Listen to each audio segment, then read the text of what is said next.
നമുക്ക് അലീനയുടെ മനുഷ്യരുടെ നല്ലൊരു കഥ കേട്ടാലോ? അങ്ങനെ നമ്മൾ കാണുന്ന ഒടുവില് ബാലേന്ദ്രന്റെ വാക്കുകൾ കേട്ട് കഴിഞ്ഞപ്പോൾ ബബിതയ്ക്ക് വല്ലാത്ത ടെൻഷനായി. താനും അമലും തമ്മിൽ ഇഷ്ടത്തിലാന്നുള്ള കാര്യം എങ്ങാനും അച്ഛൻ അറിഞ്ഞിട്ടുണ്ടോ? ഇനിയിപ്പോൾ അതുക്കും മേലെ എന്തേലും അറിഞ്ഞിട്ടുണ്ടേ തീർന്നു. എന്താ ചെയ്യേണ്ടതെന്ന് ഒരു നിമിഷം ബബിത പതറി നിൽക്കുകയാണ്. അപ്പോഴേക്കും ബാലേന്ദ്രൻ ചോദിച്ചു, അല്ല നീ സ്വന്തമായിട്ട് എന്തെങ്കിലും തീരുമാനങ്ങളൊക്കെ എടുത്തിട്ടുണ്ടോ ബബിതയെന്ന് ചോദിച്ചു. അപ്പോഴേക്കും ബബിത പറഞ്ഞു, ഇല്ല അച്ഛാ, അങ്ങനെയൊന്നും ഇല്ലാന്ന് പറഞ്ഞു. അങ്ങനെ എന്തേലും ഉണ്ടെങ്കിൽ പറയണം. ഇപ്പൊ കണ്ടില്ലേ, ഓരോരുത്തരാണെങ്കിൽ സ്വന്തമായിട്ട് തീരുമാനങ്ങളൊക്കെ എടുത്ത് സ്വന്തം കാലം നിൽക്കാനായിട്ട് പഠിച്ചു. ഇനിയിപ്പോൾ എൻ്റെ സഹായമൊന്നും വേണ്ട, സ്വന്തമായിട്ട് കാര്യങ്ങളൊക്കെ നടത്താം എന്ന് പറഞ്ഞു. അപ്പോൾ അതുപോലെ തന്നെ നീ എന്തെങ്കിലും തീരുമാനങ്ങൾ എടുത്തിട്ടുണ്ടെങ്കിൽ പറയണം. ഇതും കൂടെ കേട്ട് ഞാൻ ബബിതയ്ക്ക് പിന്നെ അവിടെ നിൽക്കാൻ തോന്നിയില്ല. ബബിത നേരെ മുറിയിലേക്ക് കയറിപ്പോന്നു. ബബിതയ്ക്ക് ആകെപ്പാടെ ടെൻഷനായി. ദൈവമേ, എങ്ങാനും പിടിക്കപ്പെട്ടിട്ടുണ്ട് തീർന്നു. കുറച്ച് ദിവസങ്ങളായിട്ട് പുറത്തു പോലും പോകാൻ പറ്റുന്നുണ്ടായിരുന്നില്ല ഈ പ്രശ്നം കാരണം.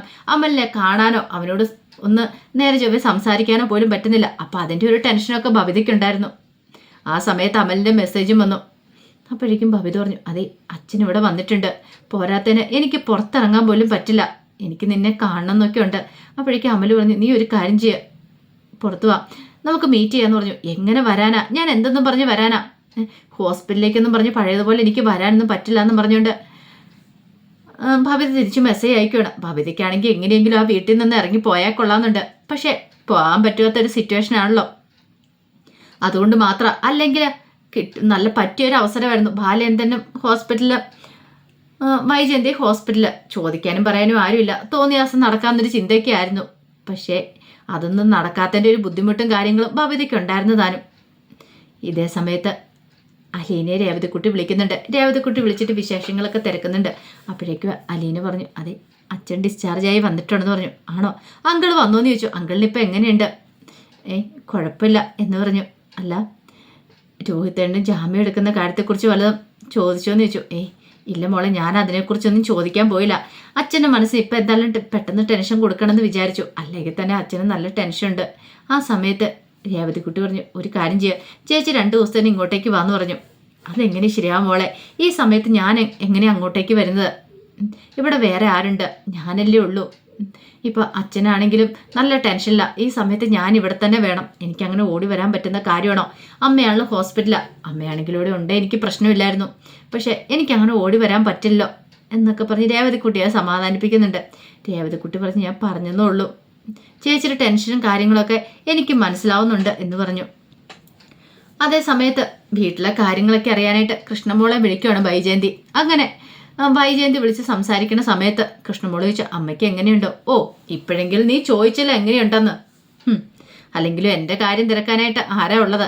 എൻ്റെ കാര്യം തിരക്കാനായിട്ട് ആരും ഇല്ലോ എന്നൊക്കെ വൈജയന്തി ഇങ്ങനെ പറഞ്ഞുകൊണ്ടിരിക്കുക. അപ്പോഴേക്കും കൃഷ്ണമോള് പറഞ്ഞു, അമ്മേ ഇവിടുത്തെ കാര്യം അമ്മയ്ക്ക് അറിയാലോ, അതിനേക്കാളും വലിയ ടെൻഷനില്ല ഞങ്ങളെ ആരാശ്വസിപ്പിക്കണമെന്ന് അറിയത്തില്ലാതെ ഞങ്ങൾ ഇരിക്കുമ്പോഴാണ്. അതിനു വേണ്ടിയിട്ടാണല്ലോ ഒരുത്തി അവിടെ ഉള്ളത്, അലീന എന്ന് പറയുന്നവള്. അവള് വേണ്ട വിധം ആശ്വസിപ്പിച്ചോളൂല്ലോ, പിന്നെ നീയൊക്കെ എന്തിനാ ടെൻഷൻ അടിക്കണമെന്ന് ചോദിച്ചു. അത് കേട്ട് കഴിഞ്ഞപ്പോൾ കൃഷ്ണമോൾ പറഞ്ഞു, അമ്മയ്ക്ക് നിർത്താറായില്ലേ? എപ്പോൾ നോക്കിയാലും അലീന ചേച്ചി കുറ്റം പറയാനും സമയമുള്ളല്ലോ. എടി ഞാൻ പറയൂടി, എൻ്റെ കൊക്കിന് ജീവനുള്ളിടത്തോളം കാലം ഞാൻ പറയും. കാരണം അവൾ ആ കുടുംബത്തിലേക്ക് വന്നതിന് ശേഷം ആ കുടുംബം നശിച്ച് നാരായണക്കല്ല് പിടിച്ചു പോയത് അവൾ ഒറ്റ ഒരുത്തി എല്ലാത്തിനും കാരണം. അവൾ എന്നാ വീട്ടിൽ നിന്ന് പോന്നു അന്ന് ആ കുടുംബത്തെ ഗതി ഉണ്ടാവുള്ളൂ. അത് കേട്ട് കഴിഞ്ഞപ്പോൾ കൃഷ്ണമോൾ പറഞ്ഞു, അതെ അമ്മേ, ഞാൻ എന്തെങ്കിലുമൊക്കെ വിളിച്ചു പറയും, എനിക്ക് അത്രയ്ക്ക് നല്ല ദേഷ്യം വരുന്നുണ്ട് കേട്ടോ. അമ്മ ഇത് എന്തു ഭാവിച്ചോണ്ടാ? ഒരു നിമിഷം കൃഷ്ണമോൾ ഓർത്തു, സത്യങ്ങളൊക്കെ അങ്ങോട്ട് വിളിച്ചു പറഞ്ഞാലോ അമ്മയുടെ അഹങ്കാരം അതോടുകൂടി തീരും. പാവ അലീന ചേച്ചി, സ്വന്തം അമ്മയാന്ന് അറിഞ്ഞിട്ട് പോലും അലീന ചേച്ചി ഇതുവരെയായിട്ട് അമ്മയ്ക്ക് ദ്രോഹം ചെയ്യാൻ പോയിട്ടില്ല, എന്നിട്ട് അമ്മ കാണിച്ചുകൊണ്ടിരിക്കുന്നു. അപ്പോഴേക്കും വൈജ പറഞ്ഞു, എനിക്കറിയാടി, അവളെ പറഞ്ഞു കഴിയുമ്പോൾ നിനക്ക് നോവുമില്ലേ? അതെ, ഇത്തിരി നോവുക തന്നെ ചെയ്യുമെന്ന് പറഞ്ഞു.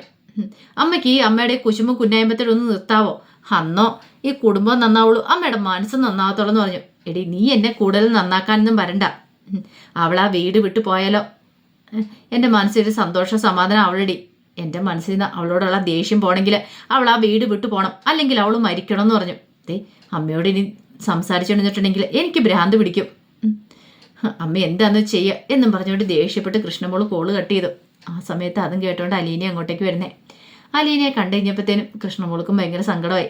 കൃഷ്ണമോൾ പറഞ്ഞു, അത് പിന്നെ അമ്മയോട് ഞാൻ. അപ്പോഴേക്കും അലീന പറഞ്ഞു, എനിക്കറിയാം അമ്മയ്ക്ക് എന്നോട് ഇപ്പോഴും ദേഷ്യമാണെന്നറിയാം, സാരമില്ല മോളെ പോട്ടെ, ആ സമയം കൃഷ്ണൻപിള്ള പറഞ്ഞു, ചേച്ചിക്ക് എങ്ങനെ സാധിക്കുന്നിങ്ങനെ? ഞാനായിരിക്കണം, ഞാൻ പണ്ടേ സത്യങ്ങളൊക്കെ തുറന്നു പറഞ്ഞേനം. ചേച്ചി ആയതുകൊണ്ടാണ് ഒന്നും പറയാതെ ഇങ്ങനെ എല്ലാം സഹിച്ച് ക്ഷമിച്ച് മുന്നോട്ട് പോകുന്നത്. ചേച്ചിയുടെ സ്ഥാനത്ത് വേറെ ആരാണെങ്കിലും വെറുതെ ഇരിക്കില്ല, സത്യങ്ങളൊക്കെ തുറന്നു പറഞ്ഞേനെന്ന് പറഞ്ഞു. അപ്പോഴേക്കും അലീന പറഞ്ഞു, അത് വേണ്ട മോളെ, ഞാനതൊക്കെ പറഞ്ഞിട്ടുണ്ടെങ്കിൽ അമ്മയുടെ ജീവിതം എന്തായി തീരും? അമ്മ ഇപ്പം ഇങ്ങനെ ഇത്ര സന്തോഷത്തോടെ ജീവിക്കുന്നുണ്ടെങ്കിൽ അതിന് കാരണം എന്താണെന്ന് മോൾക്കറിയാലോ. ഒരുപക്ഷെ സത്യങ്ങളൊക്കെ അറിഞ്ഞു കഴിഞ്ഞിട്ടുണ്ടെങ്കിൽ അമ്മ തകർന്നു പോകും. ഒരുപക്ഷെ അച്ഛൻ പറഞ്ഞ പോലെ അമ്മയുടെ ജീവൻ ഒടുക്കിയെന്ന് ചിലപ്പം വരും. അങ്ങനെ വന്ന് നമുക്ക് സമാധാനമായിട്ട് പിന്നെ ജീവിക്കാൻ പറ്റുമോ? അതുകൊണ്ടൊക്കെയാ, അല്ലെങ്കിൽ ഞാൻ പണ്ടേ ഞാൻ എല്ലാം വിളിച്ചു പറഞ്ഞേനെന്ന് പറഞ്ഞു. എനിക്ക് സങ്കടം ഇല്ലെന്നാണോ നീ കരുതുന്നേ? ആർക്കും സങ്കടം ഉണ്ടാവും. സ്വന്തം പെറ്റമ്മ കൺമുന്നിലുണ്ടായിട്ടും അവരെ അമ്മയെന്ന് വിളിക്കാൻ പറ്റാത്തൊരു വേദന, അതൊക്കെ അനുഭവിച്ചവർക്ക് അറിയത്തുള്ളൂ എന്നും പറഞ്ഞ് അലീന അങ്ങോട്ടേക്ക് പോയി. കൃഷ്ണമോൾക്ക് സങ്കടമായിപ്പോയി. പിന്നീട് ബാലേന്ദ്രൻ്റെ അടുത്തേക്ക് അലീന ഇല്ലുവാണ്. അങ്ങനെ അലീന എന്നിട്ട് പറഞ്ഞു, അച്ഛൻ രോഹിത്തിനെ അച്ഛൻ പോയി കാണുന്നില്ല എന്നൊക്കെ ചോദിക്കുകയാണ്. അപ്പോഴേക്കും ബാലേന്ദ്രൻ പറഞ്ഞു, ഞാൻ എന്തിനാ അവനെ പോയി കാണുന്നേ? അല്ല, അവനെ ഓർക്കില്ലേ ആരും വന്നില്ലല്ലോ എന്ന്. അത് കേട്ട് കഴിഞ്ഞപ്പോൾ ബാലേന്ദ്രൻ പറഞ്ഞു, അവനെ ഞാൻ പലവട്ടം ഉപദേശിച്ച് എവിടെ വെച്ച് വേണ്ടാത്ത കൂട്ടുകെട്ടുകളൊന്നും ചെന്ന് ചാടല്ലെന്ന്. അപ്പം എന്നോട് പുച്ഛഭാവമായിരുന്നു. ഇതാ പറയുന്നത്, മക്കൾക്ക് അതിന് സ്വാതന്ത്ര്യം കൊടുക്കരുതെന്ന്. കൊടുക്കേണ്ടടുത്ത് കൊടുക്കണം. ഒത്തിരി അങ്ങോട്ട് കൊടുത്തിട്ടുണ്ടെങ്കിൽ ഇങ്ങനെയൊക്കെ സംഭവിക്കും. പണത്തിന് പണം, എന്ത് ഡ്രസ്സ് വേണമെന്ന് പറയുമ്പോൾ അത് പറയുന്നെല്ലാം മേടിച്ചു കൊടുത്തോണ്ടിരുന്നു. അല്ല, സ്വന്തമായിട്ട് ടെക്സ്റ്റൈൽ ഷോപ്പും കാര്യങ്ങളൊക്കെ ഉള്ളതല്ലേ. ബാലേന്ദ്രൻ്റെ മക്കൾ നല്ല രീതിയിൽ തന്നെ വളരണമെന്ന ബാലേന്ദ്രനെ ഓർത്തോണ്ടിരുന്നേ. പക്ഷെ അതിങ്ങനെയായി തീരുന്നതിന് ഒരിക്കലും പ്രതീക്ഷിച്ചില്ല. ഇതിപ്പോൾ സുഖവും സൗകര്യവും കൂടിപ്പോയിട്ടാ. ഇതൊന്നും ഇല്ലായിരുന്നെങ്കിൽ ഇങ്ങനെയൊന്നും സംഭവിക്കില്ലായിരുന്നു. അത് കേട്ടപ്പോൾ അലീന പറഞ്ഞു, അച്ഛാ ഇനിയിപ്പോൾ അതൊക്കെ ഓർത്തുണ്ട് എന്നിട്ട് വല്ല കാര്യമുണ്ടോ? അതിനെക്കുറിച്ച് ഒന്നും ഓർത്ത് ടെൻഷൻ അടിച്ചിട്ടൊന്നും കാര്യമില്ല. കഴിഞ്ഞത് കഴിഞ്ഞു. ഇനി അതിൻ്റെ ബാക്കി എന്താണെന്ന് വെച്ചാൽ നോക്കണമെന്ന് പറഞ്ഞു. അല്ല, ബാക്കി എന്താണെന്ന് വെച്ചാൽ എന്ത് നോക്കാനായിട്ടാ? അവരെ ജാമ്യത്തിൽ ഇറക്കുന്ന കാര്യമാണോ? ജാമ്യം കിട്ടുമോയെന്ന് പോലും അറിയത്തില്ല. അപ്പോഴേക്കും അലീന പറഞ്ഞു, അത് ശരിയാ, ഒരു പക്ഷേ തെറ്റ് ചെയ്തിട്ടുണ്ടെങ്കിൽ ശിക്ഷ കിട്ടണമെന്നൊരു ചിന്താഗതിക്കേരെ ഞാനും. പക്ഷേ രോഹിത് തെറ്റ് ചെയ്തിട്ടുണ്ടോയെന്ന് അറിയില്ല. അവനോടൊന്ന് സംസാരിച്ചു കഴിഞ്ഞാലേ കാര്യങ്ങൾ അറിയാൻ പറ്റുള്ളൂ. അച്ഛൻ അവനോടൊന്ന് സംസാരിക്കണം, പോയി ജയിലിൽ പോയി അവനെ കാണണം എന്നൊക്കെ പറഞ്ഞു. ബാലേന്ദ്രനാണെങ്കിൽ എന്ത് ചെയ്യണമെന്ന് അറിയത്തില്ല. ബാലേന്ദ്രൻ പറഞ്ഞു, വൈജയന്തി നാഴേക്ക് 40 വട്ടം പറയും നീ ഈ വീട്ടിൽ വന്നു കയറിയതിന് ശേഷമായി പ്രശ്നങ്ങളൊക്കെ ഉണ്ടായെന്ന്. എല്ലാത്തിനും കാരണം നീയാന്ന്. സത്യത്തിൽ എനിക്കിപ്പോൾ അങ്ങനെ തോന്നുന്നുണ്ട്, എല്ലാത്തിനും കാരണം നീയാന്ന്.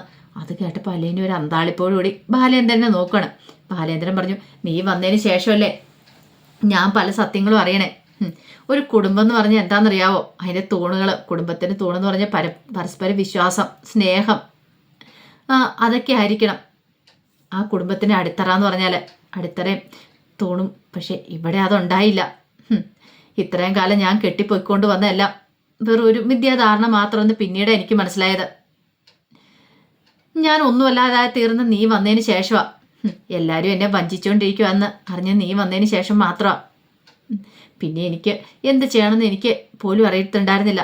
ഞാൻ ആകെപ്പാടെ ഭ്രാന്ത് പിടിച്ചൊരു അവസ്ഥയിലായി.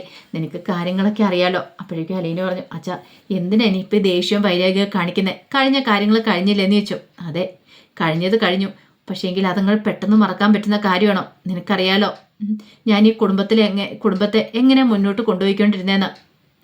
അത്ര സന്തോഷത്തോടെ സമാധാനത്തിനും പോയിക്കൊണ്ടിരുന്ന കുടുംബം പെട്ടെന്നൊരു നിമിഷം ഒന്നും അല്ലാതായി തീർന്നേ. അതിന് കാരണം നീയല്ല, അവളെ വൈജ. അവൾ കാരണം ഈ പ്രശ്നങ്ങളെല്ലാം ഉണ്ടായത്. എന്നിട്ട് അവൾ കുറ്റപ്പെടുത്തുന്ന നിന്നെ. നീ കാരണമാണ് എല്ലാ പ്രശ്നങ്ങളും ഉണ്ടായെന്ന്. എനിക്ക് അവളൊരു വിശ്വാസം ഉണ്ടായിരുന്നു, അവൾ എന്നെ വഞ്ചിക്കില്ലാന്ന്. പക്ഷെ അതെല്ലാം അപ്പടി തകർത്ത് കളഞ്ഞില്ലേ അവള്. എനിക്ക് അവളോട് ക്ഷമിക്കാൻ പറ്റില്ല. വേറെ ആരോട് ക്ഷമിച്ചാലും എനിക്ക് ക്ഷമിക്കാൻ പറ്റില്ല എന്ന് പറഞ്ഞു. അത് കേട്ടപ്പോൾ അലീന പറഞ്ഞു, എന്തിനാ അച്ഛാ ഈ ദേഷ്യവും വൈരാഗ്യവും ഒക്കെ മനസ്സ് വെച്ച് പുലർത്തിക്കൊണ്ടിരിക്കണേ? അതിൻ്റെ ആവശ്യമുണ്ടോ? അച്ഛനൊന്ന് ഓർത്ത് നോക്കിയേ. ഒരു നിമിഷം നമ്മുടെ ശ്വാസം ഒന്ന് നിലച്ചു പോയിട്ടുണ്ടെങ്കിൽ ഒരു 2 ദിവസം കഴിയുമ്പോൾ പുഴുവരിക്കുന്ന ശരീരമാണ് നമ്മുടെ ശരീരം.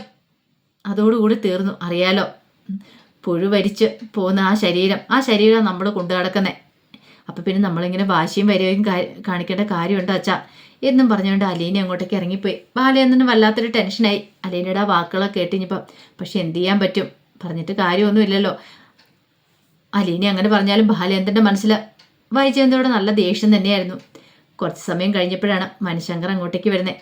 അങ്ങനെ മണിശങ്കർ വന്നിട്ട് ബാലേന്ദ്രനോട് സംസാരിക്കുന്നുണ്ട്. എങ്ങനെയുണ്ട് അങ്കളെ, അസുഖമൊക്കെ ഭേദമുണ്ടോ എന്നൊക്കെ ചോദിച്ചു.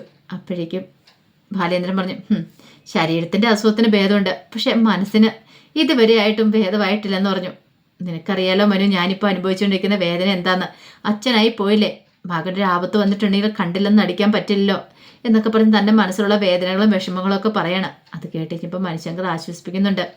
സാരമില്ല അങ്കളെ, നമുക്ക് നോക്കാം, എങ്ങനെയെങ്കിലും അവരെ ജാമ്യത്തിൽ കൊണ്ടുവരാൻ പറ്റുമോ നോക്കാമെന്നൊക്കെ പറഞ്ഞ് ആശ്വസിപ്പിക്കുകയാണ്. അപ്പോൾ അതിൻ്റെ വിശേഷങ്ങളൊക്കെ നമ്മൾ കാണുന്നത്.